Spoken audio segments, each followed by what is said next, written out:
Why vitamin D3, although it's not a vitamin, is essential for women on HRT. If you are on HRT, don't overlook D3.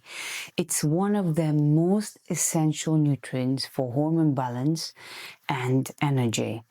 HRT support declining estrogen and progesterone, but your body still needs D3 to regulate calcium, support bone strength, and stabilize mood and sleep. I've seen a big change in my clients on HRT once they start receiving D3 shots in my clinic.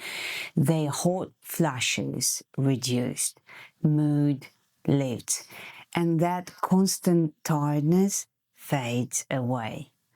It's not surprise many of them become regular clients. They genuinely feel the difference. In some cases, we also combine vitamin E and B vitamins, and this depends on the consultation results, the blood test done within the last 2 years, because not everyone needs the same blend. We're all different. The key is balance. Hormones work best when your nutrients do too.